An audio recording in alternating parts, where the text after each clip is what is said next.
बोलो विष्णु भगवान की जय। एकादशी महारानी की जय। तो आप सभी का स्वागत है मेरे YouTube चैनल पर।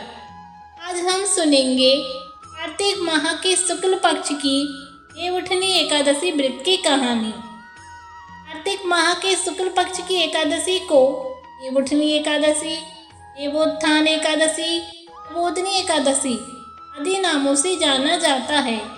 इस दिन श्री हरि विष्णु निद्रा से जागते हैं। अब हम सुनेंगे इसकी एक पौराणिक कथा। एक राजा के राज्य में सभी लोग एकादशी का व्रत रखते थे। प्रजा तथा नौकर चाकरों से लेकर पशुओं तक को एकादशी के दिन अन्न नहीं दिया जाता था। एक दिन किसी दूसरे राज्य का एक व्यक्ति राजा के पास आकर बोला, महाराज कृपा करके मुझे नौकरी पर रख ले। राजा ने उसके सामने एक शर्त रखी कि ठीक है रख लेते हैं, तो रोज तो तुम्हें खाने को सब कुछ मिलेगा पर एकादशी को अन्न नहीं मिलेगा।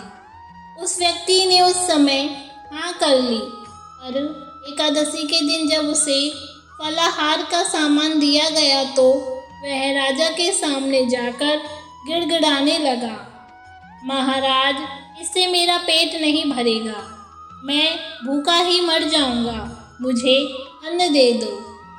राजा ने उसे शर्त की बात याद दिलाई पर वह अन्न छोड़ने को राजी नहीं हुआ। तब राजा ने उसे आटा, दाल, चावल आदि दिए। वह नित्य की तरह नदी पर पहुंचा और स्नान कर भोजन पकाने लगा। जब भोजन बन गया तो वह भगवान को बुलाने लगा, आओ भगवान भोजन तैयार है।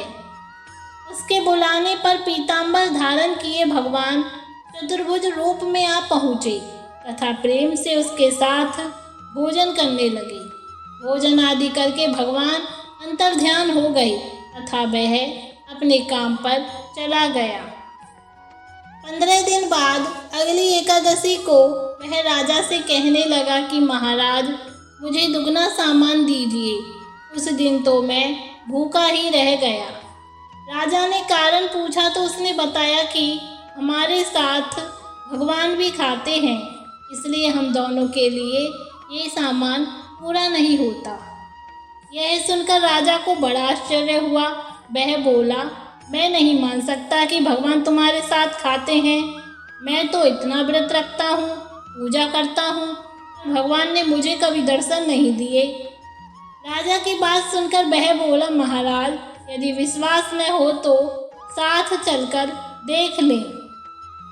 राजा एक पेड़ के पीछे छिपकर बैठ गया। उस व्यक्ति ने भोजन बनाया तथा भगवान को शाम तक पुकारता रहा, परंतु भगवान न आए।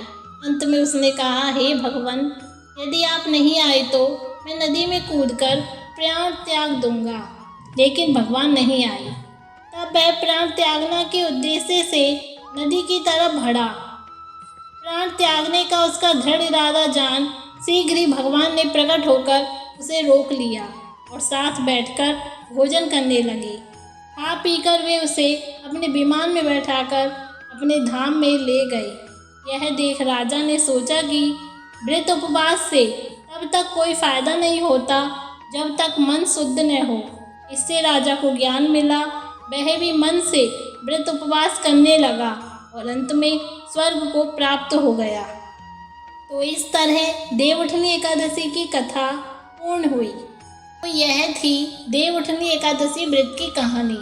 आप सभी को ये कहानी अगर पसंद आई हो तो कमेंट्स में जय श्री कृष्णा, राधे राधे लिखना ना भूलें। आप सभी का हार्दिक धन्यवाद।